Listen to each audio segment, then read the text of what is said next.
Então, sem mais delongas, vamos agora entrar para o segundo painel desta conferência, que fala sobre o RH estratégico aplicado à nossa realidade.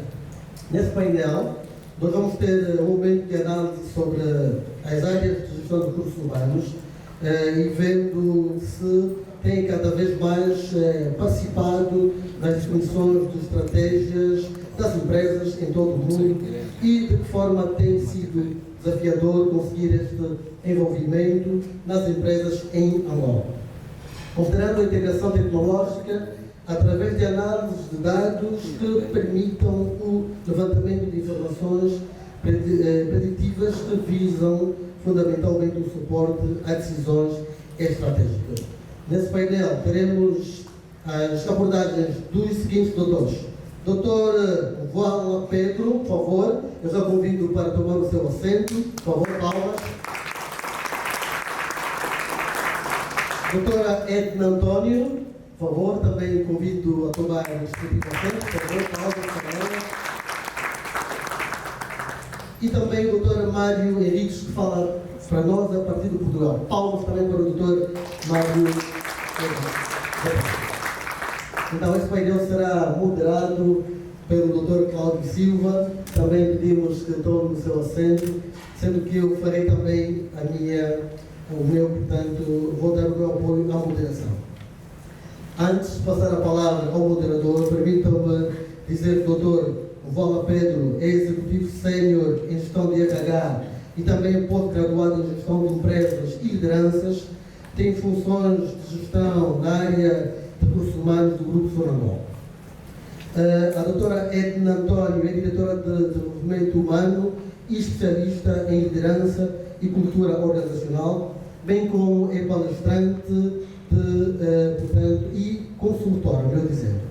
Finalmente, o doutor Mário Henriques, que já vai entrar a partir de Portugal, é consultor profissional na área de gestão de pessoas e também Marden Partner do iPlay Institute. E o Dr. Cláudio, que vai moderar, é exatamente o fundador da Kwanza Executivo e é um técnico sénior também em RH. Então eu passo a palavra ao Dr. Cláudio, que vai, na sequência, interagir com os oradores. O Dr. Mário vai entrar já dentro de alguns minutos, mas eu vou começar aqui e vou lançar a pergunta para os dois. O que é isso RH estratégico?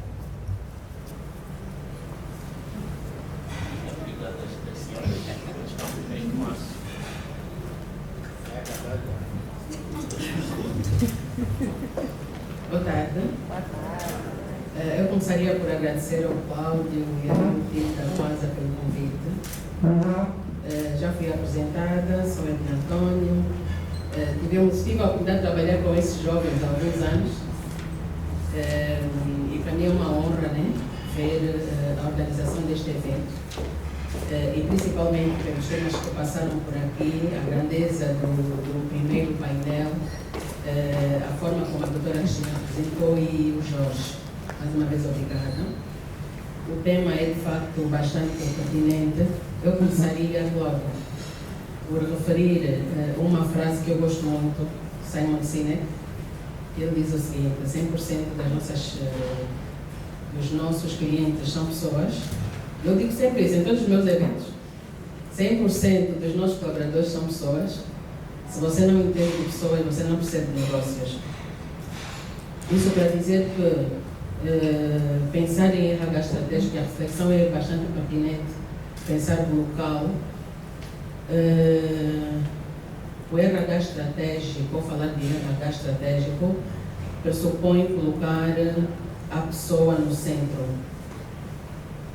E vou referenciar aquilo que a Neuza disse, que é o que eu toco muito: deixarmos de romantismos, deixarmos de achismos e olhar para aquilo que é a nossa realidade de facto. Pensar de forma estratégica é olhar exatamente para quem nós somos, estamos a pensar na realidade angolana, para aquilo que é a necessidade das empresas aonde nós nos encontramos, porque muitas das vezes nós pensamos que a experiência agregada pelas várias empresas que nós passamos há de funcionar na empresa em que nós estamos atualmente. Se não funciona, também nem sempre. E pensar de forma estratégica é exatamente olhar para a necessidade da nossa empresa como tal, para perceber quem são as pessoas que se encontram dentro da empresa, cada uma dessas pessoas, e trazer nós, enquanto gestores de recursos humanos, profissionais de RH, pensar em ferramentas que se adequem àquilo que é a necessidade da nossa empresa. Para mim, a estratégia, no fundo, é isso, dar respostas com base na necessidade específica da empresa. Okay? Falamos muito do operacional, às vezes confundimos operacional e estratégico, e o que nós temos vindo, que a minha experiência tem demonstrado, é que na maior parte dos casos nós estamos a ser replicadores, porque vamos buscar soluções em empresas, em realidades que não são as nossas, e queremos implementar numa realidade completamente diferente, quando nós, mesmo só dentro da Angola, eu vou sempre referenciar que eu vivo em Benguela neste momento, tem uma qualidade de vida que muitos de vocês não têm.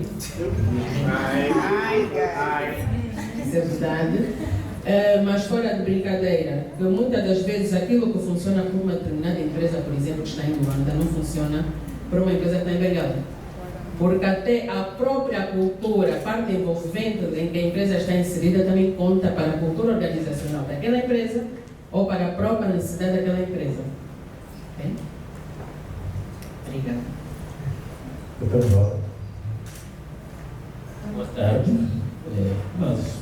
Obrigado pelo convite que a equipa da organização desse evento me fez para participar como um dos painelistas. É o meu primeiro desafio, porque não obstante eu ser formador, não obstante eu ser gestor de RH, não era há mais de 23 anos, é o primeiro desafio, a minha primeira participação numa conferência. Estou mais habituado a palestras onde tenho slides, tenho informações e aí eu vou me apoiando. Mas, no entanto, deixe-me aqui trazer alguns subsídios por causa desse tema, que é um tema bastante desafiador. Eu sempre que falo de gestão estratégica de RH, eu costumo lembrar de uma frase do professor Hidalgo Charamado. Ele diz que as empresas são um lugar onde as pessoas vão buscar resolver os seus problemas, atingir os seus objetivos, e ao mesmo tempo as pessoas têm que ajudar as empresas a atingirem as suas metas. O professor Hidalgo Charamado faz essa abordagem quando fala sobre gestão estratégica. E olhando para isso, eu fico a pensar que existe aqui, de facto, uma obrigação de ambas as partes, tanto a organização quanto as pessoas. E o que acontece, na verdade? Para termos muito mais ainda argumento neste pensamento do professor Hidalgo Charamado, aparece então um grande autor, que é o professor Davon Rich. Ele escreveu um livro há 20 anos atrás, o livro é The Champions Human Resource, onde ele fala de forma resumida num eixo quando nós olhamos para o papel de RH. E eu quero trazer essas abordagens primeiro porque penso que se nós quisermos falar de RH estratégico no contexto angolano, temos que nos lembrar sempre de uma coisa. Nós ainda não criamos ciência e tudo que existe do ponto de vista científico é exportado dos Estados Unidos, da Europa. E aí temos que fazer essa análise para depois tentarmos perceber no nosso contexto. O professor Davon Rich diz que o gestor de RH ele tem que prestar atenção a 4 eixos fundamentais. Ele estabelece na vertical, primeiro, o estratégico, e baixo da vertical operacional. E nas laterais, de direito ele coloca pessoas, do outro coloca processos.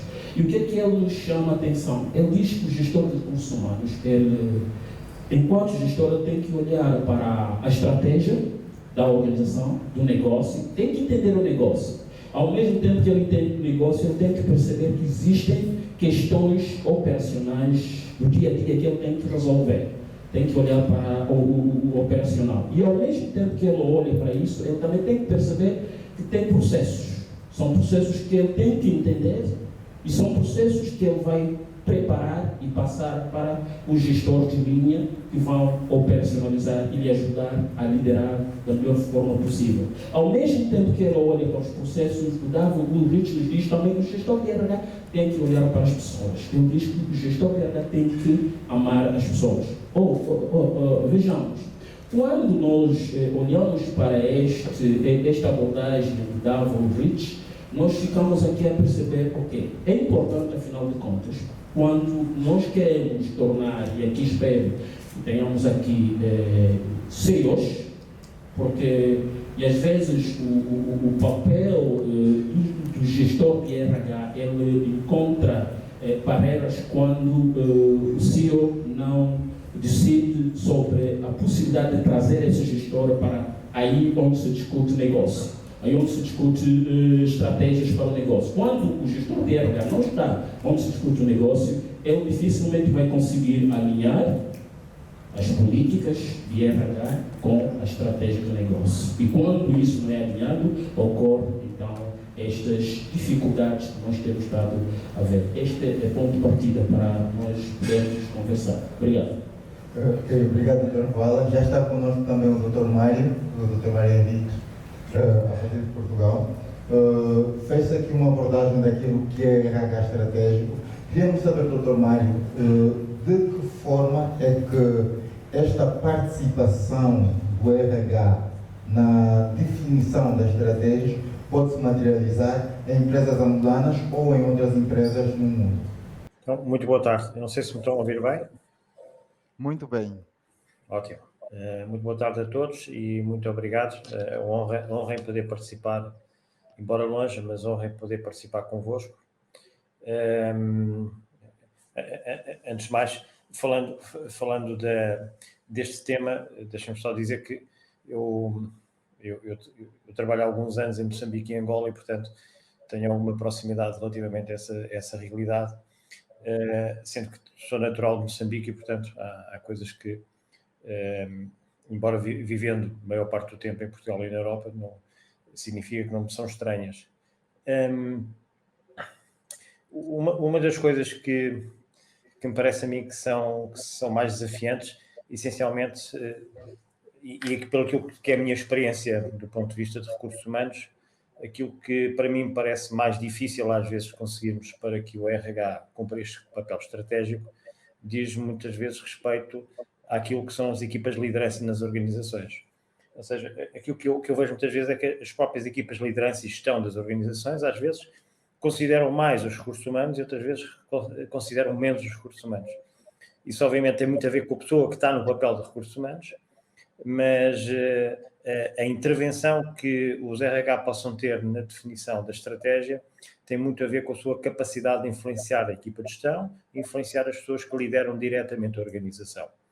Para que, obviamente, quando se define a estratégia, quando se olha para o futuro, quando se fala dos indicadores de negócio, quando se fala da concorrência, quando se fala da cultura da organização e o que é que deve ser moldado para a organização estar mais predisposta ou com mais capacidade no futuro ter melhores resultados e ter um melhor desempenho, a liderança aqui é essencial. Portanto, eu colocaria como ponto 1, pelo aquilo que tenho visto e tenho experienciado no mercado, tanto na Europa como em África, é que a capacidade de intervenção estratégica tem muito a ver com a capacidade dos recursos humanos ocuparem um lugar na equipa de gestão e que seja um lugar onde seja ativo e que seja escutado pelos outros membros do Conselho de Administração ou do Comitê Executivo ou do board da empresa, aquilo que for. Né? Portanto, essa é uma questão essencial.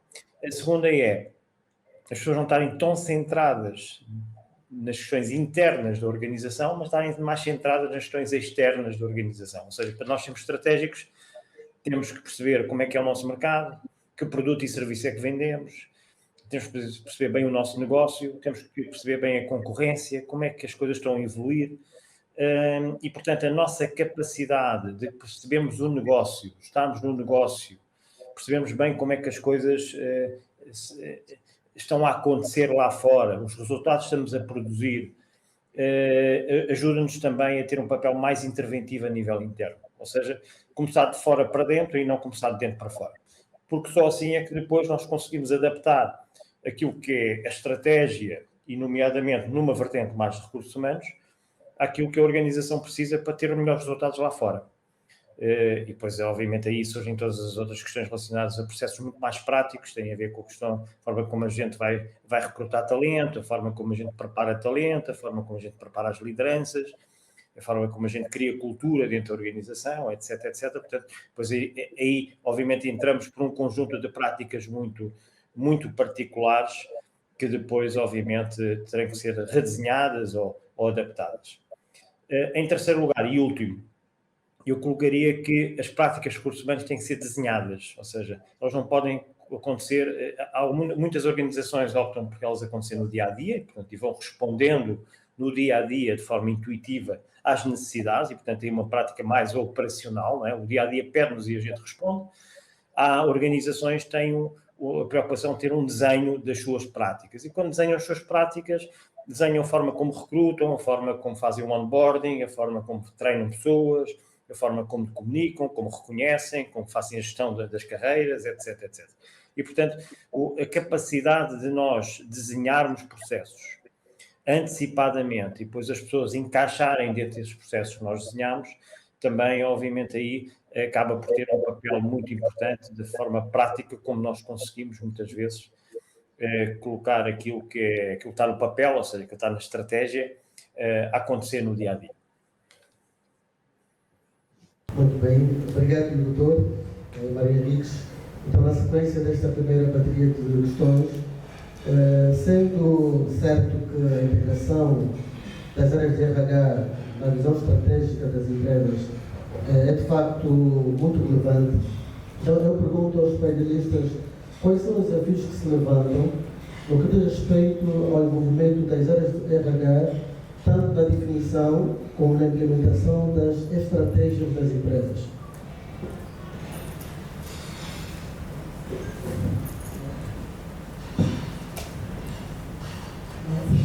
Boa pergunta.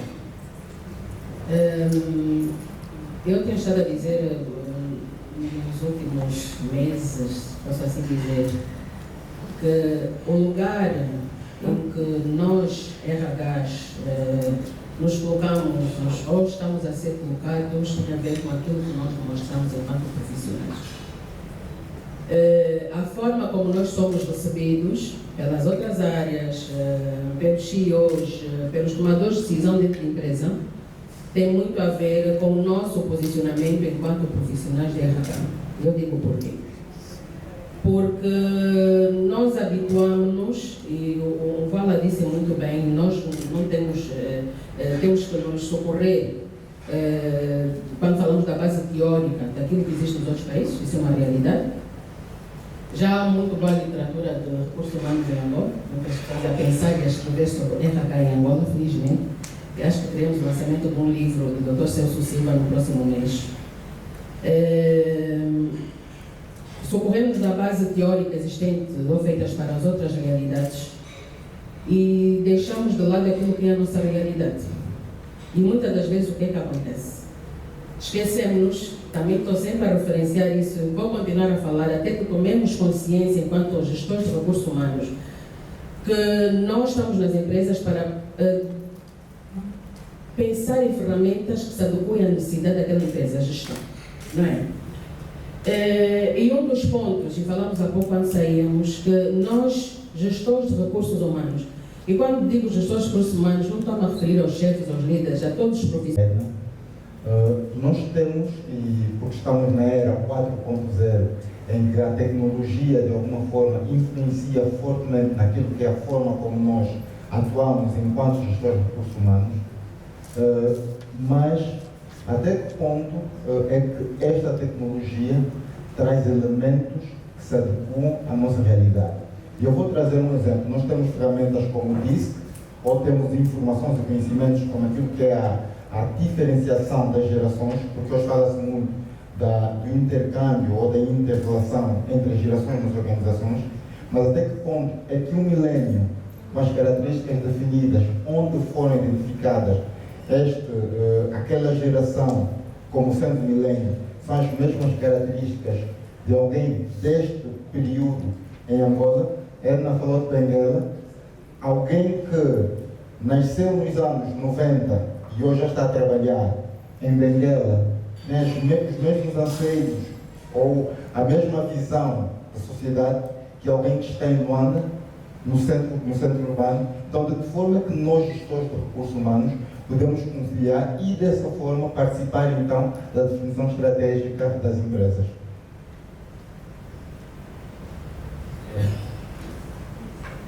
E é extremamente difícil quando nós temos uma abordagem como a que foi feita pela doutora Edna, tentar complementar, fica um pouco difícil. Mas antes mesmo de responder à pergunta, deixe-me contribuir naquilo que foi aqui muito bem colocado pela doutora Edna.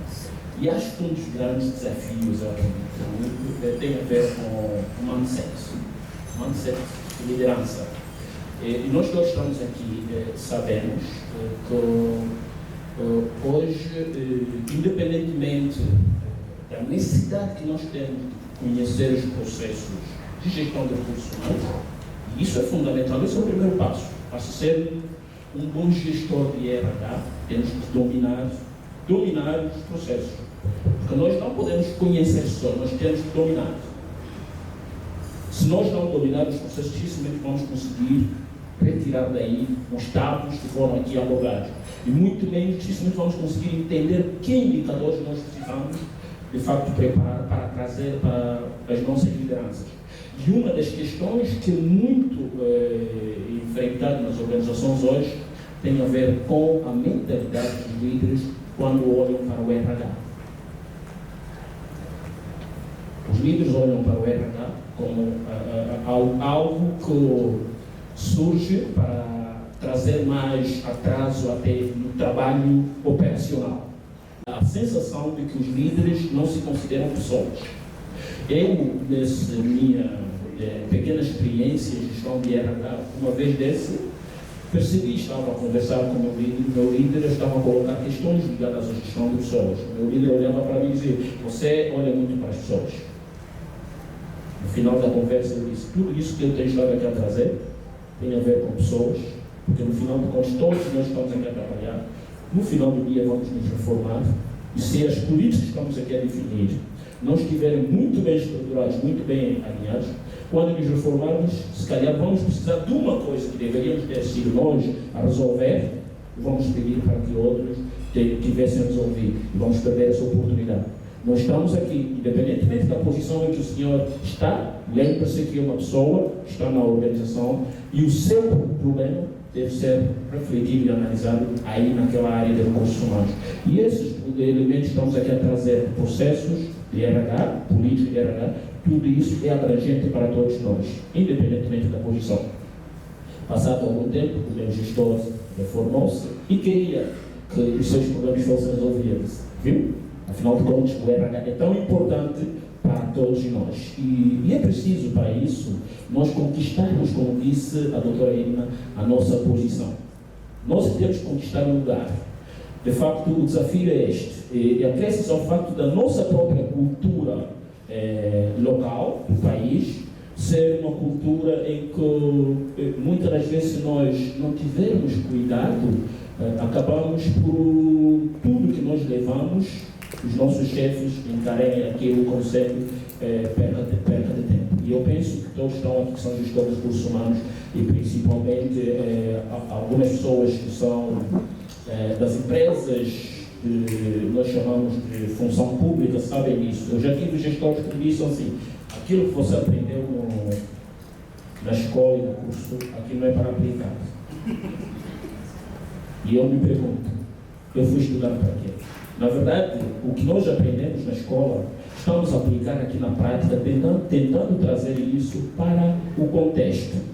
Agora, quando olhamos para o advento que nós vivemos, que é o advento de tecnologias, esse momento da terceira década do século XXI é um momento excepcional. E eu costumo dizer, quando falo sobre liderança, colegas, eu tenho dito que um dos aspectos que o líder tem que entender, dominante, é entender de pessoas. E se você quer entender de pessoas, você tem que perceber que o desafio maior hoje é liderar várias gerações. E hoje, algumas pessoas que estão comigo na organização e na equipa, e há bem pouco tempo alguém me perguntou, você está quase 28 anos na organização e tem muitos jovens, não sente-se ameaçado com jovens? Eu disse sempre não. Primeiro porque um dos aspectos importantes para você não se sentir ameaçado é continuar a te atualizar. Desenvolver essa competência que é aprender. É uma competência fundamental. Quando você se atualiza constantemente, você se torna ter o braço direito dos jovens. Porque os jovens querem pessoas mais velhas, adultos, que falem também a língua deles. E o líder, quando não entende, aliás, as especificidades geracionais, ele começa a chutar no escuro. E hoje, nós não podemos ter uma gestão, e nem podemos falar de uma gestão de recursos humanos estratégico, se nós não considerarmos aquilo que veio para facilitar o nosso trabalho, que são as tecnologias. Hoje, para eu fazer um recrutamento que ouvimos aqui, eu já não preciso levar 4 meses. Eu faço o processo de recrutamento em dias e tenho, em poucas horas, a indicação de quais pessoas atendem, quais candidatos atendem o perfil definido pela organização. Então, penso eu que nós precisamos, sim, enquanto gestores de RH, continuarmos a desenvolver as nossas competências, continuarmos a trabalhar para que haja mudança de mentalidade, fundamentalmente, e nós temos que contribuir para isso, porque grande parte dos líderes estão aí nas equipas onde está a acontecer a coisa, que são os gestores de linha que a ciência nos ensina. Esses precisam de entender que eles não são os responsáveis pelos processos. Não são. Eu tenho dito isso. Um gestor que está na equipa, ele não é responsável dos processos. Ele é o responsável das pessoas que estão na equipa. Cada pessoa é responsável de um processo. E se ele liderar bem as pessoas, e as pessoas vão liderar bem os processos, vão trabalhar bem nas atividades, os resultados da equipa vêm. Porque se nós levarmos essa mensagem, se nós prepararmos nossos líderes, aqueles que estão nas equipas, e perceberem que a primeira função deles, independentemente de tudo, é liderar as pessoas que estão nas equipas, e por isso também devem, esses sim, não precisam ser especialistas nos processos de RH, esses devem sim entender um pouco dos processos. Um líder de equipa tem que entender um pouco do processo de recrutamento, para que quando ele necessitar de alguém, ele saber o que efetivamente vai ser feito. Tem que entender um pouco da avaliação de desempenho, tem que entender um pouco do desenvolvimento de competências. O líder está lá na equipa, não o gestor de RH está aqui nesse departamento de recursos humanos. O gestor de RH tem que ser especialista, mas quem está ali com a equipa tem que entender. Então, são esses os grandes desafios que nós precisamos hoje trazer para a nossa realidade. E para que isso ocorra, é necessário que haja aquilo que eu costumo chamar de revolução do mindset, mudança de mentalidade. A mesma mentalidade que criou os problemas que estamos a viver não pode ser a mesma mentalidade a resolver esse problema. Ou sairmos de nós e tornarmos nova pessoa e conseguirmos enxergar, encarar essas dificuldades, esses problemas com outro olhar, e aí nós conseguimos trazer soluções para que os nossos processos de gestão de recursos humanos sejam efetivos. Deixe-me só, vou terminar, partilhar um estudo que eu estava a ler de alguém que fez uma dissertação de mestrado e entrevistou várias pessoas. Queria saber como é que são realizados e implementados os processos de RH nas diversas empresas. E concluiu-se que a maioria das pessoas responderam, e eu também concordo. O recrutamento e seleção é feito sem olhar aquilo que a doutora Edna se referiu. Planeamento estratégico, objetivos da organização, missão e visão da organização, da própria área, da própria equipa, tudo isso, enquanto gestores de RH, se não temos, quando recebemos um pedido de recrutamento de um candidato, o que é que fazemos? Vamos e chutamos só. Depois, quando nós contratamos alguém, se calhar, muito desfasado da necessidade real da organização. Mas quando nós conhecemos a estratégia, quando nós conhecemos os objetivos estratégicos, quando conhecemos a visão e a missão da organização, há um elemento que eu aprendi com o professor Simon Sinek, no seu livro Descobre o Seu Porquê.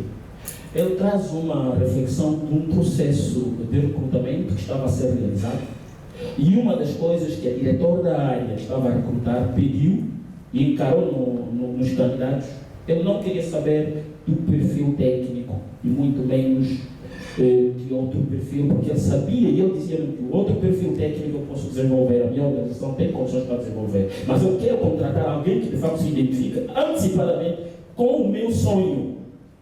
Ou seja, conhecer a missão e a visão da organização onde nós vamos nos candidatar começa a ser um elemento fulcral para uma estratégia de sucesso em entrevistas de emprego, do que se calhar levar um currículo com vários elementos de PhD, ChD e muito mais.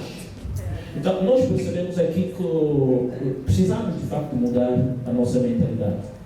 Nós temos que conquistar o nosso lugar enquanto gestores, forçar, inclusive, através de dados, através do conhecimento que nós temos, para que os nossos CEOs percebam que nós, de facto, somos parte da estratégia e temos uma responsabilidade maior para a execução das atividades, porque nós temos essa responsabilidade de alinhar as pessoas que estão na organização com aquilo que a estratégia e o negócio precisam. Obrigado.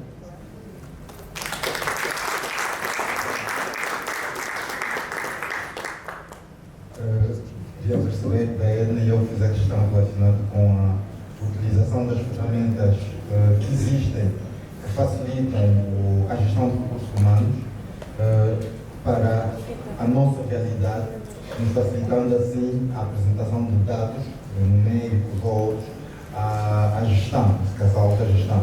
Já que nós queremos participar da estratégia da empresa, nós formos usar dados, e em algum momento a Edna falou sobre turnover, nós se formos usar dados com base naquilo que é a realidade ou as ferramentas usadas e criadas em outras geografias, de que forma que nós podemos adaptá-las à nossa realidade e fornecer dados mais aproximados aos nossos, à realidade angolana.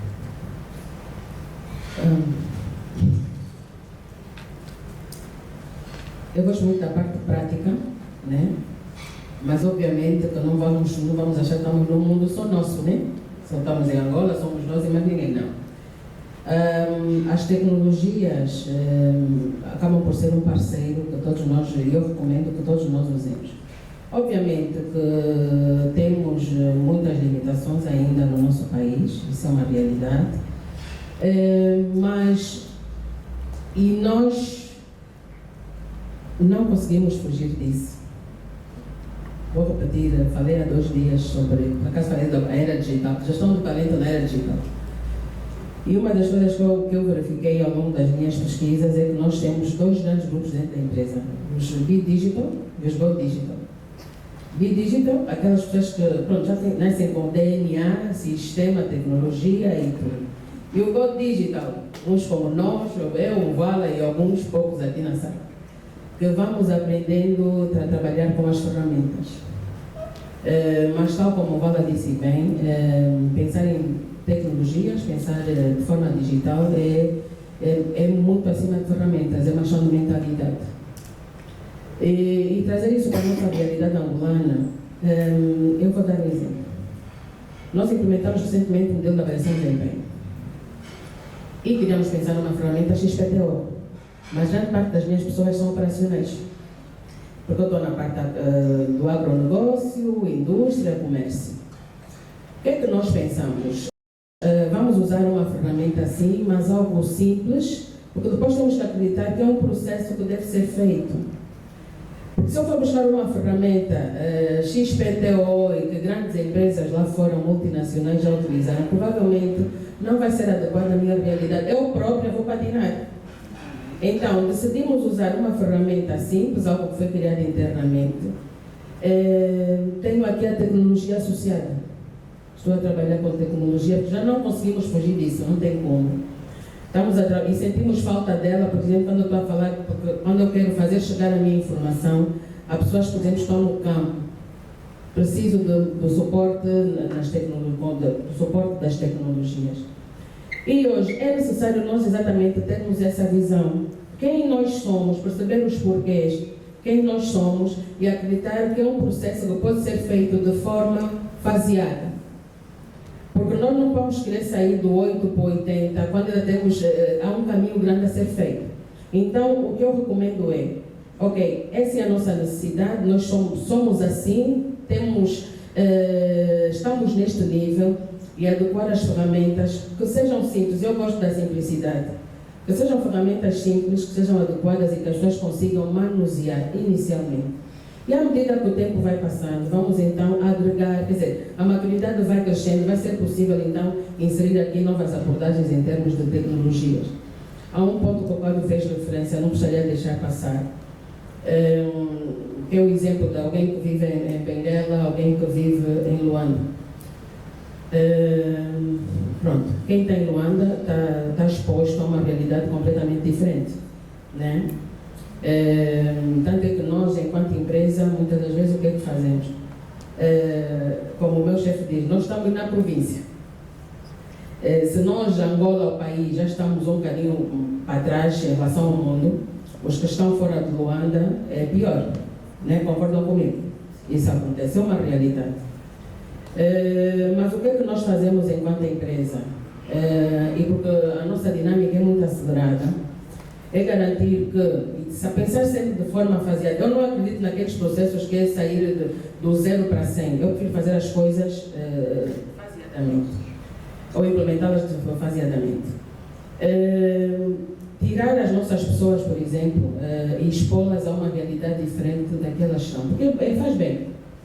Fazer os benchmarkings e tudo, ficar durante algum tempo em algumas empresas para perceber, porque nós realmente queremos ser uma potência em Angola. Então, retirar as nossas pessoas daquele meio em que nós nos encontramos, hoje 60% do nosso quadro está na província de Benguela, o restante está espalhado por Angola. É expor as pessoas à realidade diferente. Quem está no Cuito, por exemplo, eu tenho que fazer um esforço, tirar do Cuito durante algum tempo, pôr em Benguela. Tirar de Benguela, pôr em Luanda. Tirar de Luanda, pôr noutro país e assim sucessivamente. E vamos fazendo este processo de forma que as pessoas tenham, quer dizer, a base pelo menos esteja a ser a mesma. E principalmente acreditar, um dos meus chefes dizem bem, nós não queremos os messes. Nós queremos pessoas que tenham uma mentalidade que seja capaz de se ajustar. Ok, eu fui buscar uma Edna que veio de Luanda, que tem uma grande experiência, mas tem que ser alguém que se adequa àquilo que é a cultura da empresa, que consiga abraçar o sonho e levar as pessoas, essa é a nossa grande responsabilidade enquanto gestores de recursos humanos, não é? Dar esse suporte às empresas. E nós fazemos desta forma. Ok, qual é a ferramenta? Vamos usar ainda o mais básico, depois vamos começar a crescer. Porque nós somos uma empresa que tem 30 anos e há pessoas que estão exatamente na empresa há 30 anos. Então não é muito fácil levar essas pessoas a uma ferramenta que está muito acima daquilo que é essa linha de entendimento. Então o que nós assumimos, o que nós aceitamos, ok, o patamar ou o ponto em que nos encontramos e trazer sempre ferramentas que funcionam para nós e acreditamos principalmente no processo, então aqui uma evolução que nós faremos ao longo do caminho. Muito bem, também queria se calhar estender aqui ao Dr. Mário Henriques, bem a questão da tecnologia e o seu, portanto, envolvimento nessa questão da gestão estratégica das empresas e partilhar a sua experiência, tendo em conta que já fez trabalhos a nível de Portugal, Moçambique e Angola.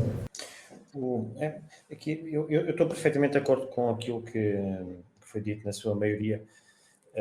Eu reforçava uma questão que para mim parece essencial, que é o posicionamento das pessoas que estão nos recursos humanos, se pretendem ter um papel estratégico, depende muito da capacidade de conhecerem a estratégia da organização.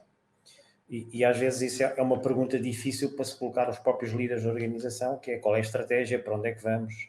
Aquilo que se falava há bocadinho relativamente ao saber o porquê, não é? Quando se faz um recrutamento e se pergunta o porquê, quando está numa organização, muitas vezes devia-se perguntar o porquê que estamos a fazer determinadas coisas, não é? E quando a estratégia não está clara, é óbvio que a partir daqui fica muito mais complicado para quem está nos recursos humanos ter um papel estratégico, porque não tem matéria-prima para trabalhar, não é? Portanto, esta é uma questão que me parece essencial, que é muitas vezes o próprio papel dos recursos humanos é desafiar a liderança da organização e os seus pares a definir concretamente qual é o caminho e para onde é que vamos. E isso depois tem implicação nos indicadores, porque eu só vou medir do ponto de vista estratégico aquilo que me interessa medir, o que significa que se a estratégia for mais para a direita, provavelmente os indicadores serão diferentes se eu for mais para a esquerda, não é? E, portanto, os indicadores dependem muito qual é o caminho que a gente quer seguir, não é? Se, por exemplo, no caminho que a gente quer seguir é para nós fundamental reter as melhores pessoas com conhecimento, com mais experiência no negócio, etc., etc., provavelmente eu vou ter que gerir aqui um conjunto de indicadores que para mim é essencial. Ou pelo contrário, se a questão do turnover para mim não me afeta muito o negócio e a questão da rotatividade das pessoas não é propriamente uma questão, provavelmente eu não vou ter que me importar tanto com esse indicador. Portanto, esta era uma primeira questão. A segunda é, concordando perfeitamente com aquilo que foi dito e reforçando, aliás, que é os recursos humanos, e aquilo que eu tenho observado é que as pessoas conseguem posicionar os recursos humanos a um nível mais estratégico na organização, dependendo do nível, do tipo de pessoas que estamos a falar. Porque eu já trabalhei com muitos profissionais de recursos humanos e é engraçado que aqueles profissionais de recursos humanos que mais se destacavam dentro das suas próprias empresas eram aqueles que não tinham origem nos recursos humanos. Eram aqueles que vinham da engenharia de operações, vinham da área comercial, vinham de uma área técnica, etc, etc. Porquê? Qual era a vantagem que eles traziam? Tinham pessoas normalmente sensíveis ao tema das pessoas, muito sensíveis, mas traziam uma coisa que às vezes os profissionais de recursos humanos não têm, que é, falavam uma linguagem concreta, que foi aquilo que foi dito. Ou seja, eu influencio tanto mais uma equipa de gestão ou as decisões da minha organização quando eu for com dados muito concretos. Porque se eu for com uma linguagem muito subjetiva, que as pessoas têm dificuldade em torná-la palpável, em torná-la concreta para o negócio e perceber a mais-valia daquilo que eu estou a dizer para o negócio, torna-se muito mais difícil de influenciar. Portanto, ficaria aqui uma nota que às vezes eu falo com muitos profissionais de recursos humanos e muitas vezes discutimos este tema, que às vezes os recursos humanos perdem-se em muita linguagem subjetiva, que não deixam de ter razão, mas às vezes falta-lhe a parte concreta, factual e relacionada com o negócio, para que os outros pares e a equipa de gestão, de alguma forma, se sintam influenciada por isso.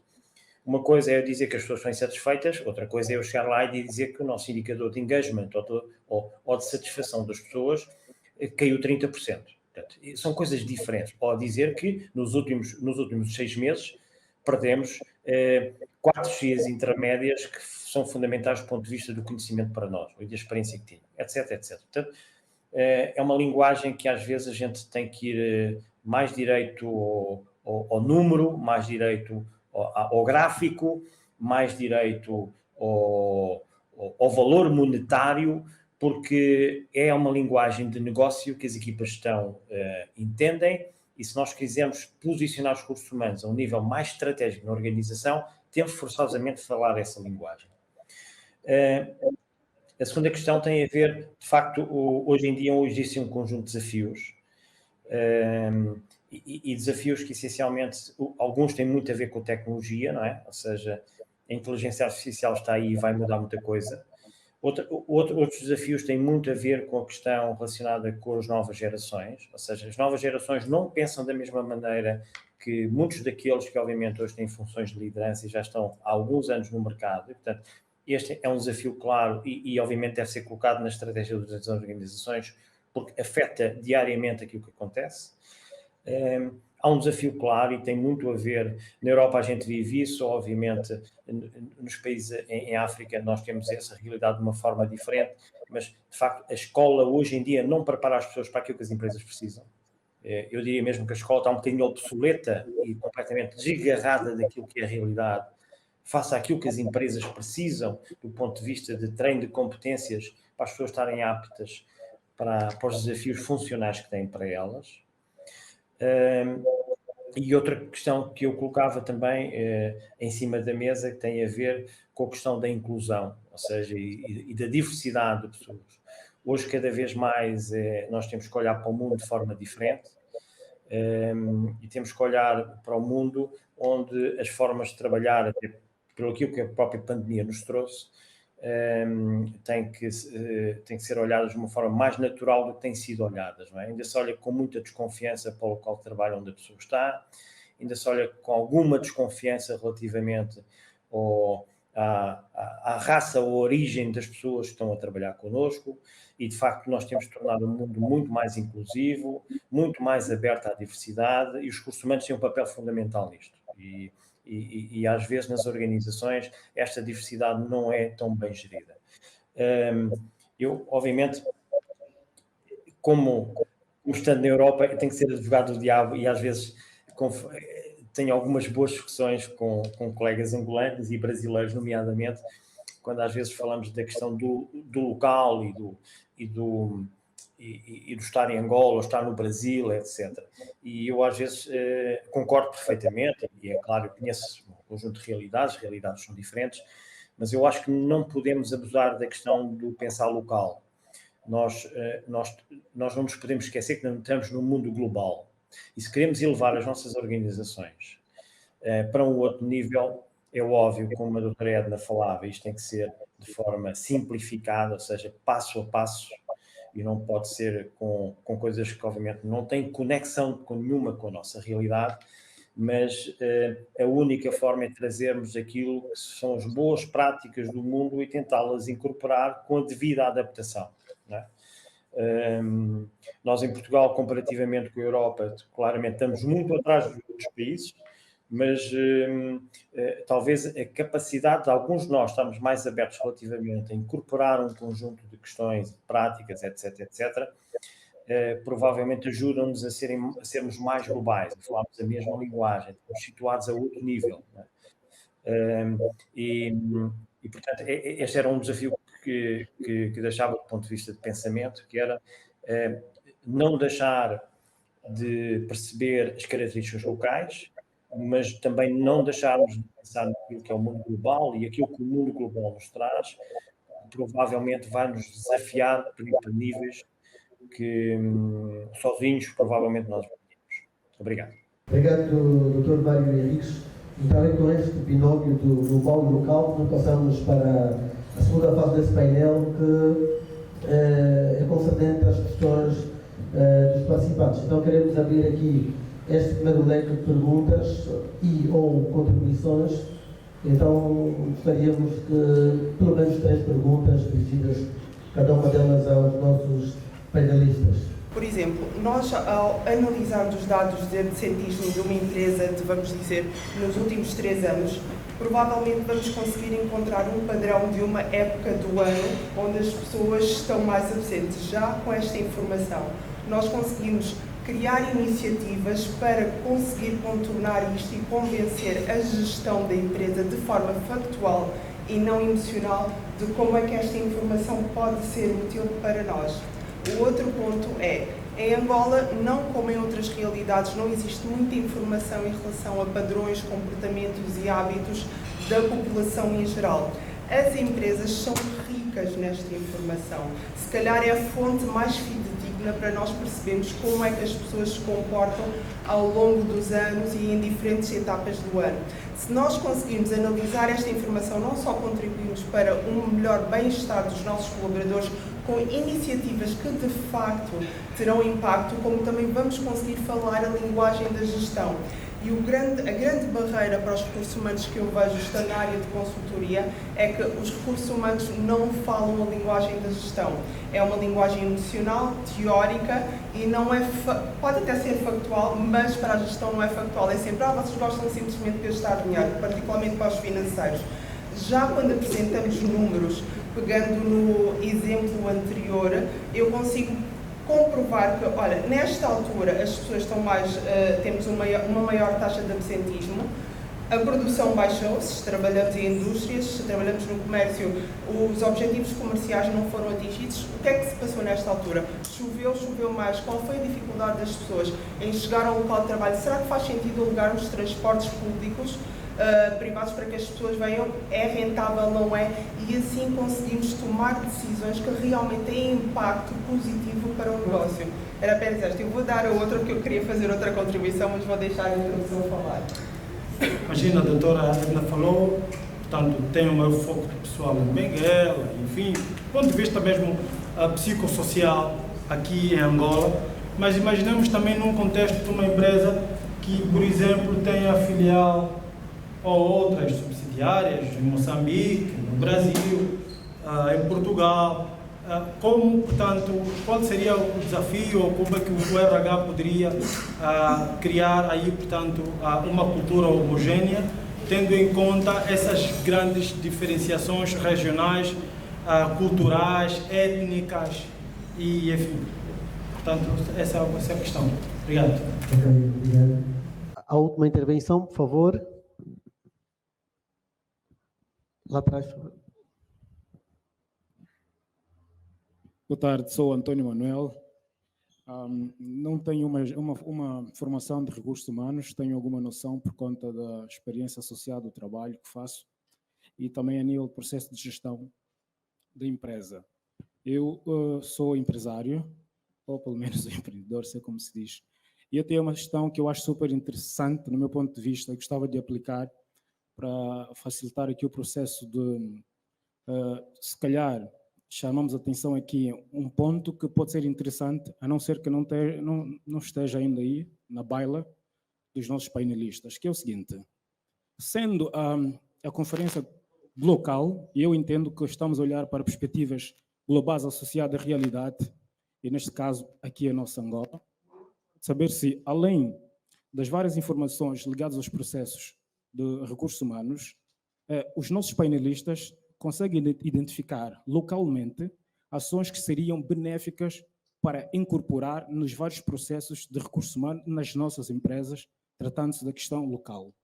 E por outra, digo porque, por exemplo, nós temos situações que são muito diferentes das que acontecem em outras paradas, por conta de questões culturais, questões associadas a um modo de vida que, associando as várias experiências de países, de zonas, acaba por dar um curso diferente nas coisas. Portanto, a questão global nem sempre enquadra-se para alguns pontos.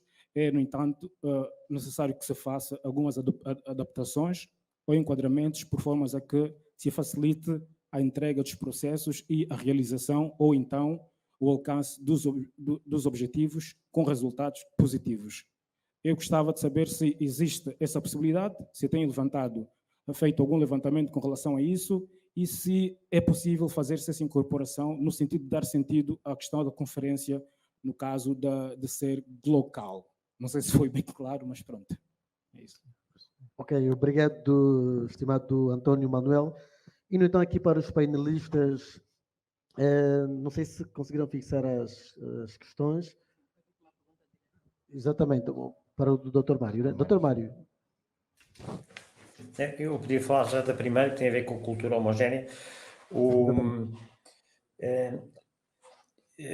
Eu acho que há duas premissas importantes. A primeira é se a realidade geográfica, e a doutora Edna falou disso há pouco, se a realidade geográfica é dispersa, é muito importante que haja um processo de mobilidade das pessoas, ou seja, que as pessoas, obviamente, para ganharem mais empatia, para contagiarem os outros, para alinharem um pouco aquilo que são os valores esperados, que possam muitas vezes estar em diferentes áreas geográficas a dar o seu contributo profissional e com isso, muitas vezes, a liderar mesmo algumas equipas e, obviamente, que haja esse alinhamento para que a organização não fique dividida em silos, não é? Não fique dividida em áreas geográficas ao ponto de que as pessoas que lá estão são sempre aquelas que lá estiveram, não é?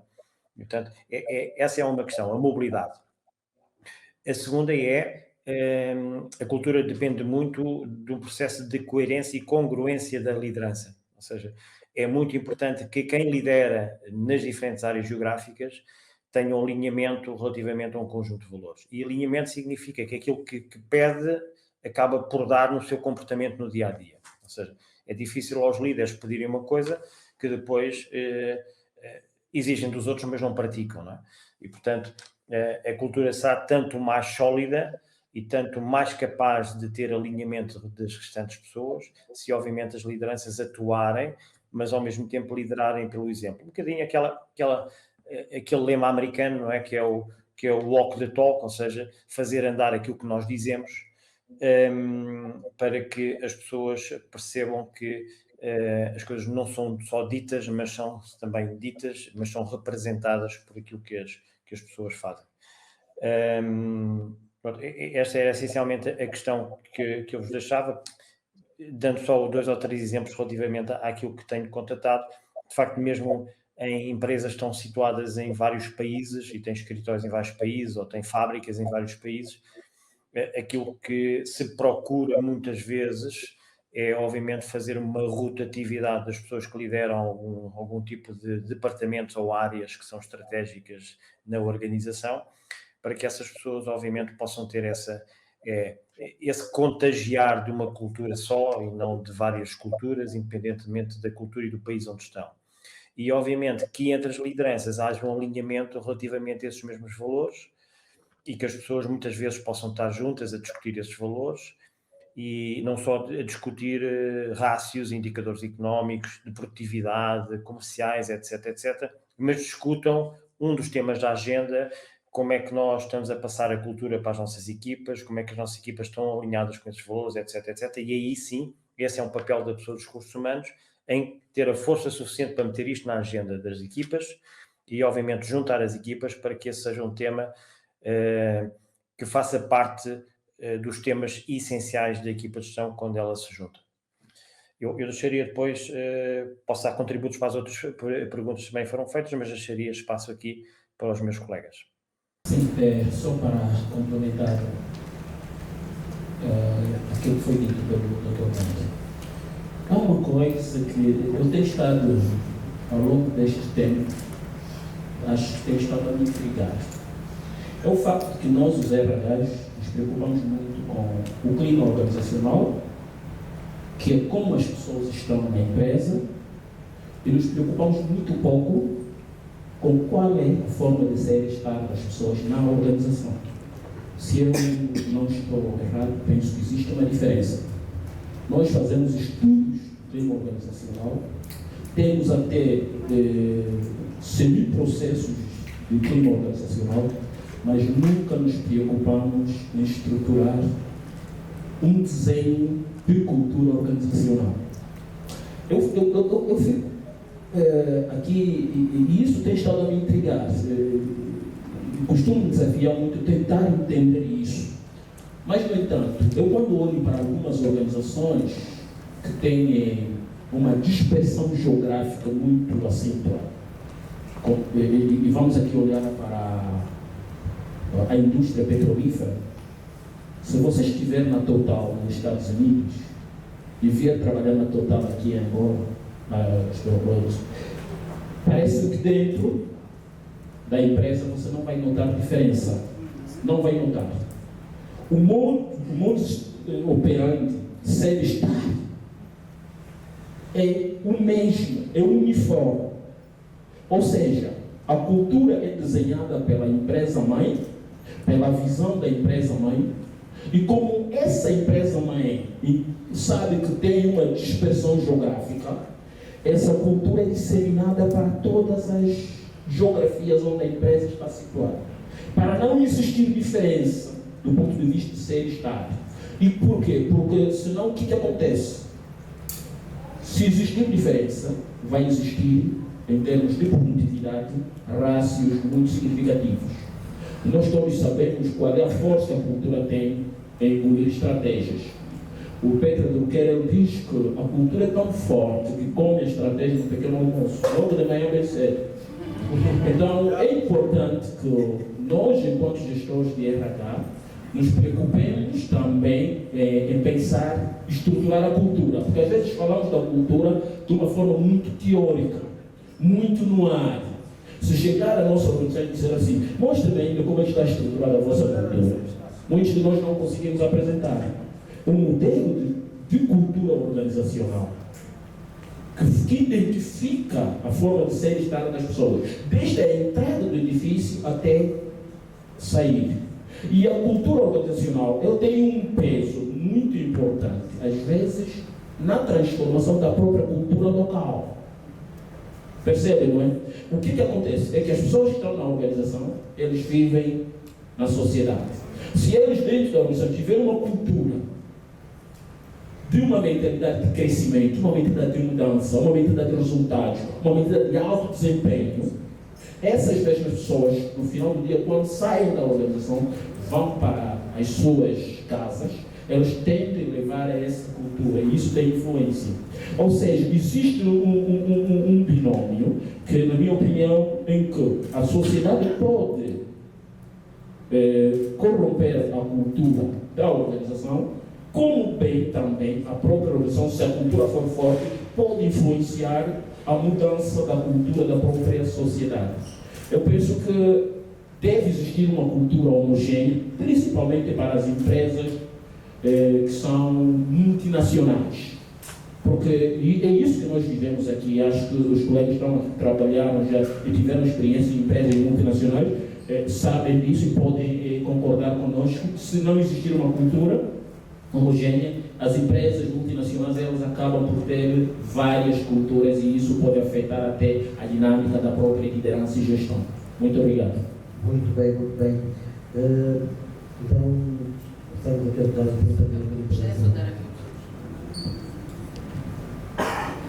Se calhar o Antônio Manuel quer repetir a questão dele para ficar esquecido. Mas pronto, eu gostaria de agradecer a Elina pelo contributo muito valioso. E a simplicidade com que colocou aqui a forma como nós podemos fazer a interpretação dos dados. Daí eu ter questionado no início, quem elabora relatórios? Quase todo RH elabora relatórios. Agora, interpretar os dados é o caminho que vai nos levar, quer dizer, eu apresento, trabalhar nos dados, interpretá-los, vai nos ajudar a ter os argumentos válidos para que nós possamos convencer quem toma a decisão. Extremamente importante. Muito obrigada aqui pela sua partilha. Falar de cultura é vivência diária. E é mesmo bonito, como disse o Dr. Volta, muito bonito falar de cultura. Eu sou apaixonada por esse tema. Mas é vivência diária. Aqueles comportamentos, inclusive, que eu permito dentro da minha empresa fazem parte da cultura. Né? Aqueles comportamentos incorretos que eu permito que aconteçam dentro da empresa minam a minha cultura, minam o meu ambiente laboral. E é extremamente importante que nós, a nível de empresa, nós temos uma discussão geográfica ao nível da Angola, estamos em alguns países fora de Angola, mas é importante, isso é um processo que nós estamos a seguir, termos um código de cultura dentro da empresa. Perceber quais são os comportamentos que nós defendemos e o que é que nós não permitimos dentro da empresa e trabalhar sobre eles. Não é um processo fácil. Eu faço muita pesquisa sobre cultura e recentemente tive o prazer de verificar que é possível, inclusive, nós quantificarmos a cultura, porque os comportamentos estão à vista. E quando eu tenho uma cultura que não é das melhores, nós temos técnicos ou profissionais cansados, ainda que a empresa pague muito, falamos aqui sobre o salário do ponto de vista financeiro da empresa.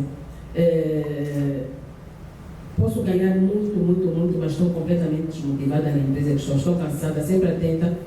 Se há alguma vaga de emprego fora daquela empresa, isso tem a ver com cultura.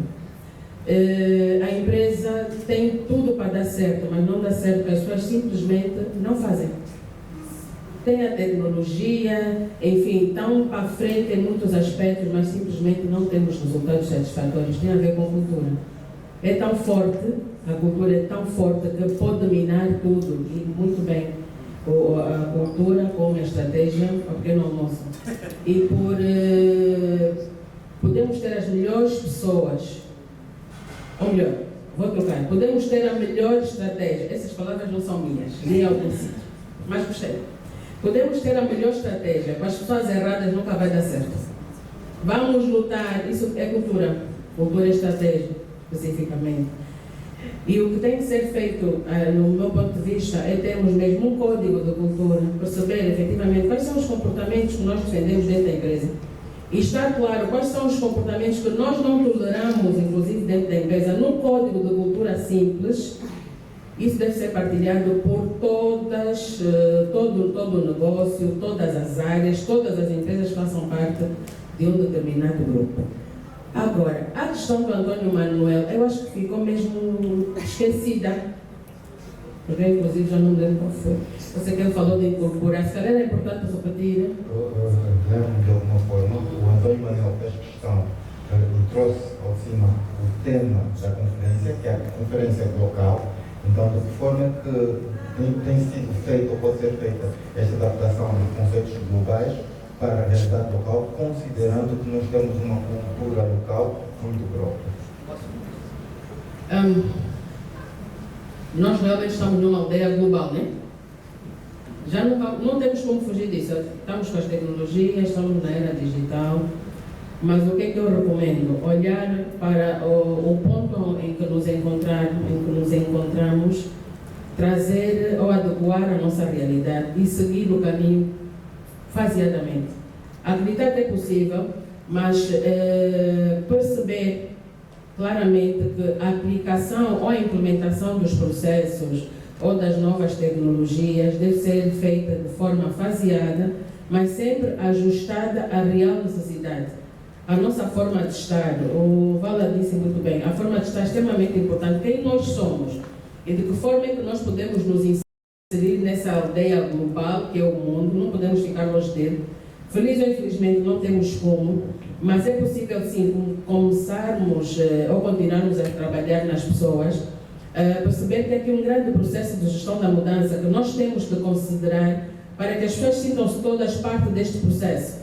Porque muitas das vezes, pronto, nós somos seres humanos e é natural que nós façamos, faz parte de nós, alguma resistência à mudança, mas se nós formos, se conseguimos perceber por que é necessário fazermos isso, se conseguirmos trazer as pessoas para o nosso barco, principalmente, e passar-lhes a informação, o conforto, que haverá riscos, vamos cometer erros, isso faz parte do próprio processo, e ir fazendo uma coisa de cada vez será possível. Se hoje em Luanda já é possível fazermos coisas, chegamos até a letra Z, por exemplo, nas outras províncias é possível chegar só até o B, é possível chegar só até o M, mas vamos fazendo de forma faseada. Só para contribuir na resposta do nosso empresário, eu quero dizer que tudo isso que nós estamos aqui a analisar tem a ver com ciência. E a ciência é global. E como é que nós podemos incorporar esses elementos? Aqui estamos a falar de RH. Sempre que falarmos de RH, todo gestor de recursos humanos tem que se lembrar de alguma coisa. Pensar em processos de recursos humanos, independentemente da dimensão da empresa. Temos que pensar em processos de recursos humanos. Primeira coisa, temos que pensar em processos de recursos humanos, depois é que olhamos para a dimensão da empresa, para a sua aplicabilidade. Ou seja, nós estamos aqui a refletir sobre vários processos. Estamos a refletir sobre o processo de avaliação de desempenho, desenvolvimento de competências, recrutamento de seleção, compensação e benefícios. Estamos aqui a refletir sobre processos de carreira. Como é que nós podemos incorporar isso? Eu tenho uma empresa e quero que a minha empresa tenha sucesso no negócio e eu tenho pessoas a trabalharem comigo, eu tenho que ter, pelo menos na minha equipa, alguém que pensa nas pessoas. Alguém que tenha formação formação em gestão de recursos humanos e tenho conhecimento desses processos que me ajude, pelo menos, a ter um sistema de avaliação de desempenho. Ainda que não seja tão modernizada como das grandes organizações, numa empresa pequena nós podemos começar com uma ferramenta Excel. Tem que existir, porque isso vai fazer com que as tuas decisões que tomares sobre a carreira de determinadas pessoas sejam decisões, de facto, não muito subjetivas. E isso dá a garantia das pessoas que estão a trabalhar consigo, para que eles tenham confiança na tua empresa, nas decisões que você toma. Isso serve de um fator motivador. Quando tiver que implementar, quer pagar salário às pessoas, você que é empresário, não pode, de maneira nenhuma, pagar salário só por pagar. Tens que ter uma tabela salarial. Tens que ter recibos. Estamos a falar de um processo que as pessoas, ao serem contratados, têm que saber quanto é que eles vão ganhar do ponto de vista de remuneração base. E isso deve constar no contrato. É de lei, ouvimos aqui. Tudo isso são ferramentas que o empresário precisa. São ferramentas globais. Nós não fomos nós que inventamos esses processos de RH. Podemos escrever, podemos fazer tudo, mas tudo que nós vamos escrever, vamos sempre buscar uma base americana, europeia, chinesa. Percebemos isso e trazemos para o nosso contexto. Então, acho que nós precisamos de perceber essa ideia. É importante que o sucesso de uma empresa depende muito da forma como ela estrutura, principalmente, a vida das pessoas que estão na empresa. Obrigado.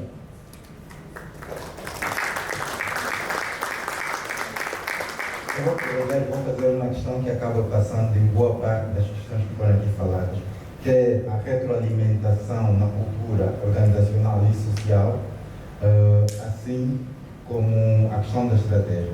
E nós sabemos que hoje o RH estratégico 4.0, a Edna disse que tem no centro as pessoas. A questão da saúde mental é uma das questões que tem muito sido abordada por causa do RH 4.0, do RH estratégico. Mas a nossa cultura social, muito influenciando a cultura das organizações, olham para a questão de saúde mental como sendo, aqui usando um termo popular, mimimi. E as pessoas que em algum momento apresentam situações de stress não estão necessariamente a passar por aquilo, mas que não estão em condições de aguentar pressão. Então, de que forma é que nós, gestores de recursos humanos, podemos envolver a alta gestão e, fazendo parte da estratégia das organizações, ações que nos permitam mitigar questões ligadas à saúde mental dentro das empresas? Isso pode ter um comentário de todos, inclusive do Dr. Mário. Posso? Sempre que nós falamos da saúde mental, faz-me lembrar de um estudo que eu li. Eu estou a fazer uma pós-graduação em autoconhecimento para transformação de vida e pela Neurovox. E eu li um estudo que foi feito por um grupo de pesquisadores americanos. O que é que eles fizeram? Eles distribuíram dispositivos para várias pessoas diferentes, em várias regiões diferentes. E o que é que esse dispositivo fazia? Eles colocavam, quando acionasse na área central, disparava uma pergunta. E a pergunta poderia vir, nós estamos aqui, cada um de nós tem um dispositivo e recebia uma pergunta. Onde estás? Tinhas que responder, onde estás? Estou numa conferência. O que é que estás estou numa conferência. Estás a gostar de estar na conferência? Tinhas que dar a resposta sim ou não. Desse estudo, as pessoas que responderam essa pergunta e que estavam a trabalhar, As pessoas que responderam essa pergunta, aquelas que estavam no local de trabalho, naquela hora que lhes perguntaram onde é que está a gestão do trabalho, estás a fazer o quê? Como é que te sentes? 95% dos inquiridos disseram que não se sentiam bem enquanto estavam a trabalhar. Provavelmente para muitos de nós este resultado não faz sentido, mas é uma questão que se coloca quando se trata de vida. Onde é que nós deveríamos nos sentir muito melhores? Onde é que é? No trabalho. Porque é o lugar onde nós passamos mais tempo. O trabalho, se não for algo prazeroso, algo agradável, que traz satisfação e alegria, passa a ser um problema, uma fonte de problemas de saúde. No entanto, para nós, os gestores de RH, temos que ter essa percepção. Tornar o trabalho em algo prazeroso, em algo em que as pessoas que vão fazer sintam vontade de estar lá. Por isso é que eu, quando falo sobre liderança, há um elemento que eu gosto de refletir sobre liderança. Há um termo que é muito usado, que é o engajamento. Todos nós sabemos como engajar as pessoas, mas há uma forma muito simples de engajar as pessoas.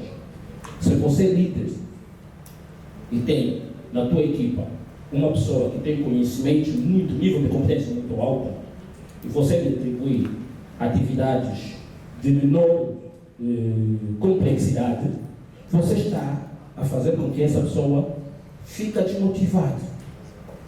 Vamos perceber.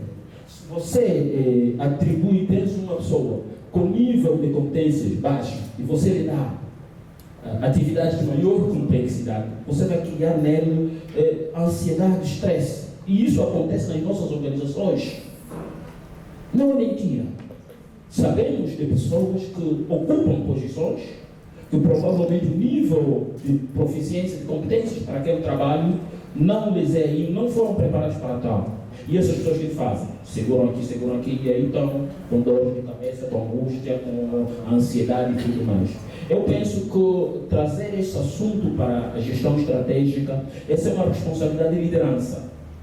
Os líderes têm que ter em atenção, e nós, os gestores de RH, temos que, e aqui já falamos de dados, o que é que precisamos fazer, na minha opinião? Realizar estudos que visam apurar, de facto, na organização, que temos essas coisas acontecerem, com dados factuais, podemos fazer propostas de programas de melhoria da saúde ocupacional, que leva, pelo menos, as pessoas a se sentirem bem. E há vários programas ali que têm sido implementados pelas empresas que fazem estudos dessa natureza. Mas, para o princípio, nós primeiro temos que entender esses aspectos. Obrigado.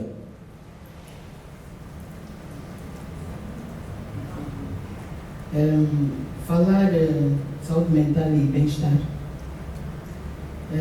tem muito a ver, eu referencio sempre as outras pessoas, para mim isso não me diminui nada, eu até gosto. Tem muito a ver com aquilo que nós estamos a fazer com as nossas lideranças, com a abertura que nós temos. Porque nós só conseguiremos agir enquanto RH se nós tivermos as lideranças sensibilizadas para a saúde mental e para o bem-estar.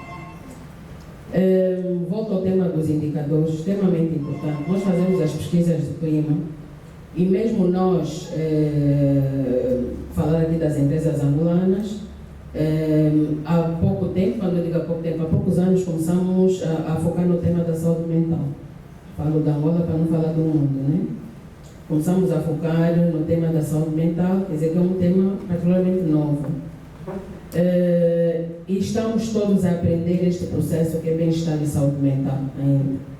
Mas para tudo e mais alguma coisa dentro das empresas, se nós quisermos que as nossas pessoas se sintam ou estejam engajadas, precisamos trabalhar com os líderes. Há uma grande resistência, o Cláudio disse bem, ou pensamos ou associamos a saúde mental, quer dizer, é um mimimi, para que pensar saúde mental? Mas quando nós conseguimos provar que, mesmo entre os nossos líderes, existe uma grande necessidade de trabalhar esse aspecto, que a componente do bem-estar tem estado a ser posta de lado, olhar mesmo para aquilo que são os dados que nós temos dentro da empresa, consciencializarmos mediante palestras, convidar pessoas que venham falar sobre o tema do bem-estar e saúde mental, perceber que os resultados são importantes, mas quem traz os resultados para a empresa são as pessoas, e as pessoas precisam estar bem, é um caminho. E da mesma forma que nós temos, por exemplo, que consciencializar, e podemos incluir aqui, por exemplo, nós temos, a nível de segurança e saúde no trabalho, é um caminho, um dos pontos que nós podemos usar, ou um dos caminhos, para começar a trazer esse tema da consciência. Nós tivemos, vou falar da realidade da empresa em que me encontro, nós tivemos muita dificuldade em sensibilizar o nosso pessoal. Quando digo pessoal, nem são os operacionais ou os técnicos, mas as chefias a deixarem que os seus técnicos participassem daquele minuto de segurança, né? Que há o briefing de segurança que deve ser feito e tal. Havia uma grande resistência. Quando nós começamos a ter pessoas cansadas no trabalho, pessoas que não percebiam as normas, começamos a ter um número elevado de acidentes de trabalho devido à negligência, devido ao cansaço, as pessoas começaram a despertar. É claro que, para tudo, precisamos de ter aqui o compromisso do board. Nós, a partir do momento que temos o compromisso do board e há aqueles temas que devem ser mesmo obrigatórios, infelizmente, até as pessoas pelo menos tomarem consciência, mas vamos fazendo o caminho. Hoje as pessoas sabem que têm que retirar esse tempo, aquele minuto, o briefing deve ser feito, a parte da consciencialização deve ser feita. E falando de saúde mental e outros aspectos dentro da empresa, se eu já consigo que as pessoas saibam que é obrigatório, nós todos, por exemplo, na empresa temos condução defensiva como formação. De 3 em 3 meses, de 6 em 6 meses tem que fazer o curso de condução, refrescamento, condução defensiva. É um caminho, mas eu consigo fazê-lo mediante o compromisso que eu tenho junto do board. Se eu tiver essa abertura, consciencializar primeiro quem está acima, que há essa necessidade, que as nossas pessoas estão doentes, nós estamos submetidos a uma pressão muito, muito grande.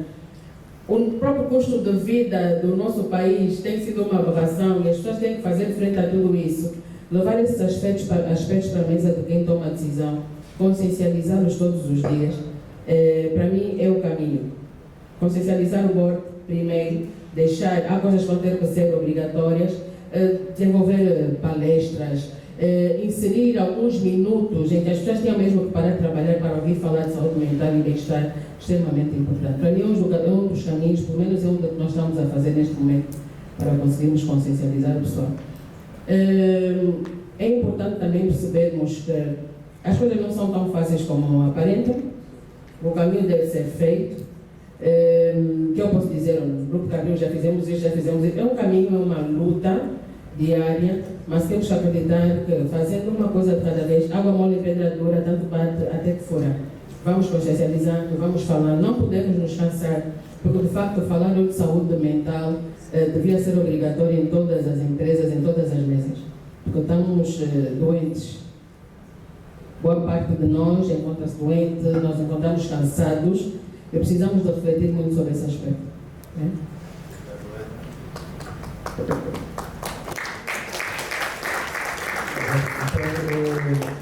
já agora podemos também passar a palavra ao Dr. Mário Henriques, que pode responder à pergunta colocada e também aproveitando, pedimos que faça já as suas conclusões e recomendações para que depois passamos aqui para os outros painelistas. Sim, senhor. Primeiro, falando desta questão da saúde mental, eu acho que é importante, o Peter Drucker falava disso, ou seja, a gente para gerir precisa de medir, não é? E aquilo que não medimos não conseguimos gerir nem controlar. Portanto, eu acho importante, se este é um tema importante, significa que temos que ter indicadores que nos deem informação frequente sobre as questões relacionadas com a saúde mental das pessoas.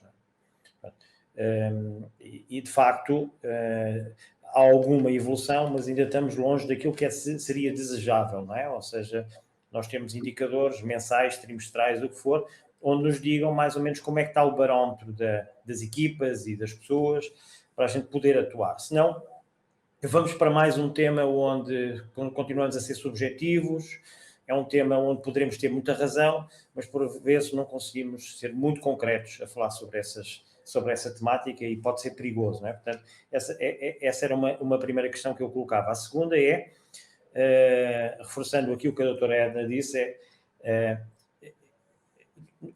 os gestores de recursos humanos não gerem as pessoas, ajudam as pessoas a gerir outras pessoas, não é? E isso foi um dos temas falados já aqui. O que significa que aos gestores de recursos humanos cabe a tarefa de, obviamente, preparar as lideranças para que tenham cada vez mais cautela com esta situação. E, portanto, significa que as lideranças têm que manifestar um sentimento de preocupação com as suas pessoas, com as suas equipas, têm que estar mais próximas das pessoas, têm que estar mais atentas aos sinais das pessoas, têm que ter diálogos com as pessoas. E diálogo significa que tem que, em vez de falar muito, tem que fazer mais perguntas e escutar mais. Porque este tipo de temas, às vezes, não são fáceis para as pessoas falarem e desabafarem com os chefes.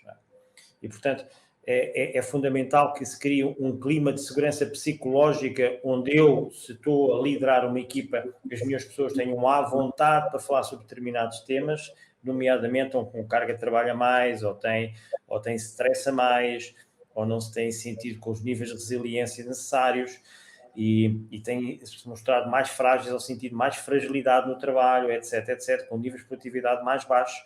E, portanto, são temas que às vezes para as pessoas darem parte fraca não é fácil, não é? E, portanto, as FIAs têm que ter a noção, têm que criar um clima onde as pessoas possam estar à vontade para falar sobre esses temas com elas. E, obviamente, manifestar empatia para com elas e a partir daí atuar nos casos em que têm que atuar no sentido de reforçar práticas ou políticas ou intervenções, às vezes individualizadas, onde as pessoas são protegidas, porque ao protegermos uma pessoa estamos, obviamente, a fazer aquilo que temos de fazer do ponto de vista do bem-estar, que é zelar com práticas muito concretas, onde as pessoas são protegidas para que, obviamente, a organização, a carga de trabalho e o nível de stress, às vezes, não tome conta delas. Portanto, estas eram as duas questões que eu colocava, que era a necessidade de medir e a necessidade de termos líderes verdadeiramente preocupados com as pessoas. Só para concluir, e dando resposta ali ao nosso empreendedor, do ponto de vista local, conhecendo a realidade de Angola, eu sinto que há duas coisas muito importantes que nós podemos fazer pelas pessoas. A primeira é que a nossa organização providencie treino e crescimento às pessoas profissional. Ou seja, a capacidade de nós termos organizações que verdadeiramente não é mandar as pessoas para a formação, são coisas diferentes. É essencialmente a gente sentir que as pessoas crescem connosco, crescem nas nossas equipas e zelar para que isso realmente aconteça. Eu sinto que verdadeiramente, face às características locais, este pode ser uma mais-valia muito interessante. A outra é, tendo em conta também as características da sociedade, obviamente, termos algumas políticas onde vamos para além da proteção funcional da pessoa e protegemos um conjunto de outras questões que às vezes têm que criar algumas facilidades do ponto de vista da sua vida pessoal e interligação entre a vida pessoal e a vida profissional. Portanto, se nós conseguimos, temos algumas práticas, e muitas empresas em Angola têm-nas, às vezes como excelentes práticas, onde muitas vezes vão para além da sua responsabilidade normal e procuram, obviamente, aliás, a colega há bocadinho falava sobre isso, de repente analisamos o absentismo e vemos que temos mais absentismo no momento de chuva, significa provavelmente temos que pensar em autocarros que temos que alugar em determinadas fases para facilitar a vida às pessoas. Essas e outras serão um conjunto de práticas que são vistas como mais-valia e realmente são uma mais-valia numa cultura como a angolana. Para terminar, quando se fala de o que é que se pode adaptar do ponto de vista mundial para a nossa realidade e que pode ser aplicável, eu sinto que às vezes a primeira coisa que eu sugeria ao nosso empreendedor é que ele se tornasse um verdadeiro gestor de pessoas. Ou seja, às vezes os PCAs, os presidentes de um board, os empresários, às vezes são os primeiros às vezes a dar o exemplo. E, portanto, a primeira recomendação é que você se tornasse um verdadeiro gestor de pessoas. Ou seja, eu faço a gestão do negócio, mas também faço a gestão das pessoas. Até porque há uma frase famosa que diz: eu sou uma pessoa, as pessoas que trabalham comigo e na minha organização são pessoas, meus clientes são pessoas, portanto eu tenho que saber pessoas. Só sei do negócio, obviamente não vou lá. Tenho que saber pessoas também, porque tudo acontece através da minha relação com pessoas. E, portanto, esta era a primeira recomendação, é que o empreendedor se tornasse também um verdadeiro gestor de pessoas e, portanto, a vertente humana e a vertente de relação com as pessoas e a forma como as fazemos trabalhar e funcionar e estarem motivadas e bem connosco, obviamente fosse uma prioridade. A outra, na sequência desta, é fazer coisas que às vezes são muito simples e que muitas vezes a gente olha para algumas práticas internacionais de grandes empresas e multinacionais, mas a simplicidade é enorme, não é? Quando vimos um CEO a fazer um pequeno almoço com as pessoas e a falar com elas, e a ouvi-las, e a conhecê-las, e a tratá-las pelo nome, etc., qualquer um de nós pode fazer isso, não é? Quando vimos de repente que os modelos de avaliação de desempenho tradicionais cada vez mais são substituídos por conversas mensais ou conversas trimestrais, onde as pessoas recebem feedback e dão feedback e as FIAs conseguem saber como é que elas estão, são coisas que qualquer organização pode fazer. O que eu estou a dizer é o seguinte: há muitas práticas de recursos humanos, hoje em dia, das mais atuais que existem, que essencialmente podem ser aplicadas a qualquer organização. Talvez não com aquela vertente tecnológica robusta que algumas delas têm por trás, mas na sua essência, qualquer pessoa no mundo, mesmo com grandes dificuldades económicas, gerindo um negócio pode ter dentro da sua organização. Essencialmente, basta vontade política para o fazer, ou significa que as pessoas têm que dedicar tempo na agenda para fazer isso, né? E, portanto, a agenda tem que ser ocupada por momentos destes e haja vontade das lideranças para que realmente patrocinem ações destas, ou seja, as lideranças que realmente digam a todos que isto é para acontecer e não é negociável. Muito obrigado. Muito bem. Obrigado, Dr. Mário Henriques. Então, também pedimos aqui para encerrar este painel, de forma muito breve, as conclusões e recomendações. Em poucos minutos. Obrigado. Eu quero deixar aqui algumas recomendações. E confesso que eu sou daqueles professores que não acreditam muito, não confiam muito na memória. E por isso que não levou a aula sem levar uma folha onde tem o conteúdo estruturado. O professor Davo Ulrich, ele nos traz uma abordagem em que fala de 4 papéis fundamentais que nós, os gestores de recursos humanos, devemos considerar. O primeiro papel é de processos versus operacional. Ele diz que esse é o papel de conhecimento técnico, ou seja, nós que somos gestores de recursos humanos temos que conhecer aquilo que são os processos de RH. Temos que conhecer e temos que ter esses processos descritos na nossa empresa. Só isso é que indica que conhecemos. O segundo papel é processos versus estratégico. Ele diz que é o papel de orientação para o negócio e ao serviço do negócio. Aqui ele propõe, e a primeira vez surgiu a ideia de HR Partner, foi, afinal de contas, com o professor Davo Ulrich. O primeiro papel é o processo versus operacional, é o papel de conhecimento técnico. Aqui o gestor de RH tem que demonstrar que tem conhecimento dos processos e tem que desenhá-los, processos e procedimentos. O segundo papel é o processos versus estratégico.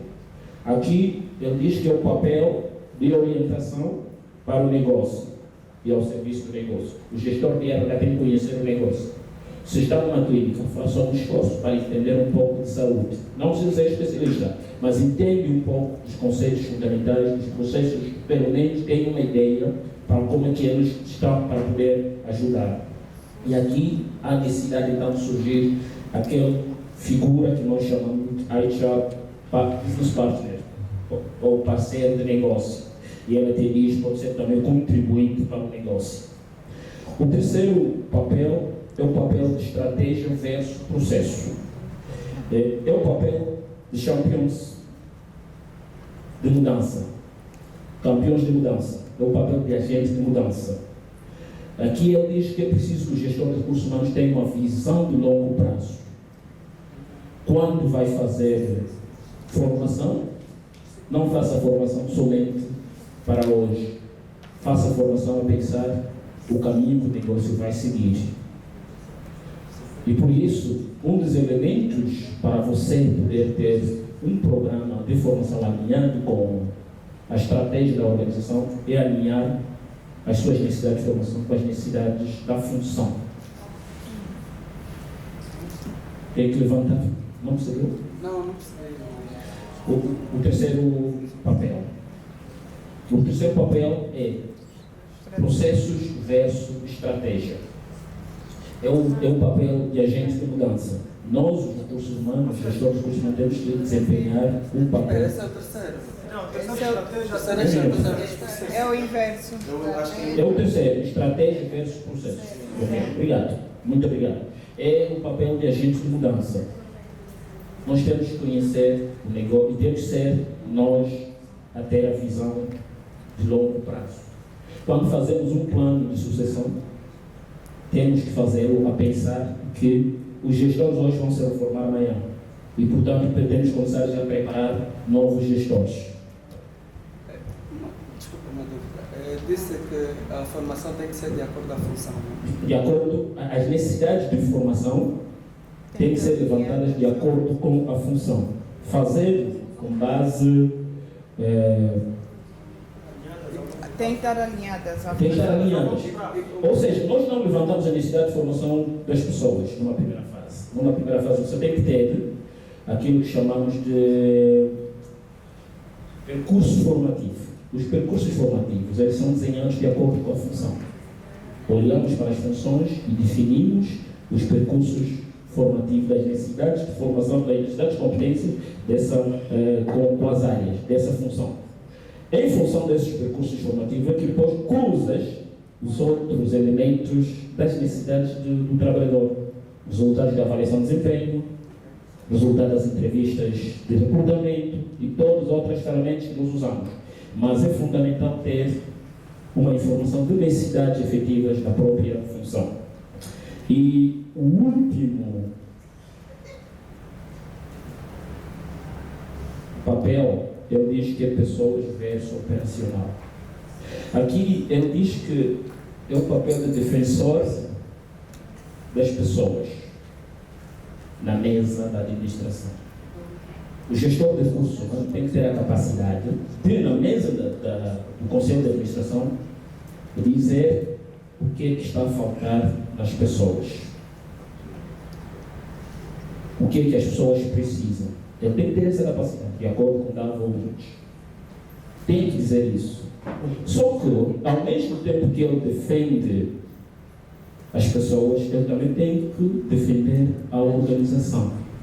O gestor de RH também tem que ter a capacidade de dizer às pessoas o que é que a organização precisa e que as pessoas devem fazer para que os resultados sejam realizados. Ora, quando olhamos para estes 4 papéis, o que eu costumo perceber é que a nossa função é de facto uma função penosa. Uma função penosa que muitas das vezes, diante do Conselho de Administração, somos vistos como sendo sindicalistas, só defendemos pessoas. Não é verdade? E diante das pessoas, quando dissemos que não, a empresa não pode dar aquilo que precisa, nós estamos a defender o Conselho de Administração patrão. O RH está sempre a favor do patrão. E aí surge a complexidade da nossa função. No entanto, nós precisamos sim saber articular com todo o conhecimento que ouvimos aqui, para podermos alinhar o nosso papel. E quando estiver bem alinhado, o CEO vai perceber que valeu a pena ter uma pessoa no RH que entende de pessoas e também entende de negócio. As pessoas vão perceber que valeu a pena ter alguém que entende de conceito de administração e também entende de pessoas. Muito obrigado. Obrigado também. Então fala dos teus vestes de formador, tudo, RH, pronto. Os RHs nós falamos muito. Sim, Pronto. conselhos e considerações finais. Isso. O doutor Vala acabou por resumir. Mas, recomendações. É importante que tenhamos visão de negócio. E nós não conseguiremos ter a visão de negócio se continuamos sentados nas nossas cadeiras. Temos que andar. O RH tem que ir à busca de informação. Essa percepção de negócio vai acontecer quando nós saímos das nossas cadeiras, do ar-condicionado, e irmos para o negócio, perceber como é que eles vivem. Tirar um dia, tirar 2 dias e deixar isso como algo periódico. Não é visitar o negócio, passa o dia lá. Coma com eles. Vá ao refeitório que eles frequentam. São as nossas pessoas. Isso é estratégico. E a possibilidade de eu tomar a decisão com base na observação que eu estou a fazer, com base na conversa que eu vou ter com as pessoas. Nós podemos pensar, não é possível, nós temos o dia todos muito atarefados, vamos começar a planificar. Porque muitas das vezes, mesmo as tais horas extras que nós fazemos, às vezes é falta de planificação. Uma boa organização no trabalho. E estamos a prejudicar as pessoas somente da empresa. Não são os mimosos, Nelson. As pessoas que trabalham efetivamente. Porque nós queremos lá ficar assinando os papéis, esquecemos que as pessoas não têm condições sequer para trabalhar. Vamos para o negócio. Vamos saber, eu disse há dias, eu não preciso saber como é que se faz um parafuso. Eu não preciso saber, né? Como é que se faz a bolacha, o processo todo, mas estar lá e perceber como é que ele reage à pessoa, como é o nosso colaborador, como é que ele se posiciona, como é que este processo é importante. E perceber, ter a visão do negócio é exatamente isso, perceber a realidade, perceber a essência do nosso negócio. É o core business da empresa, né? Visão do negócio, percepção do processo de RH, perceber os porquês, principalmente. Nós ficamos muito acomodados, eu estou sempre a dizer, aquilo que nós aprendemos e as grandes experiências, já andamos em empresas há 20 anos que estou no RH e boa parte das vezes somos menos que aplicadores. De coisas que nós pensamos que estamos aqui para implementar o processo de avaliação de desempenho, que é o máximo, que não se ajusta à nossa realidade. E ter a pessoa no centro é exatamente olhar para ela, perceber quem são as pessoas que nós temos na empresa, ter uma visão clara do negócio. Alguém falou aqui, já não me lembro quem, que as melhores pessoas que saíram como show de RH foram pessoas que vieram da operação. O próprio Mário. Mas por quê? Porque têm essa percepção clara do negócio. Isso vai nos tornar diferenciados. Não tem como. Vai nos tornar diferenciados. O nosso posicionamento será outro. A nossa abordagem será diferente. Aí sim estaremos a ser estratégicos. Outro ponto, comunicação é importante. Perceber da cultura, desenhar códigos de cultura organizacional para as nossas empresas, extremamente importante. Então, o resto do que eu falo aqui da experiência, não falo nada. Muito obrigado. Obrigado mesmo. Então, este foi o painel número 2, que abordou o RH estratégico aplicado à agilidade laboral. Antes de pedir que tomem os seus assentos, eu vou pedir que façamos um pequeno exercício físico. Vamos só levantar, por favor, para alguns segundinhos. É muito simples. Só para podermos quebrar aqui os dedos aqui na gíria. Então, eu peço simplesmente. Já estamos? Está faltando ali o. Está a enfrentar os dedos. Falta também o seu pulso. Falta o seu pulso. Exatamente. Eu só quero que façamos o mais possível. Forte salva de palmas a Catarina, a Dona Joana e o Dr. Mário pela excelente abordagem.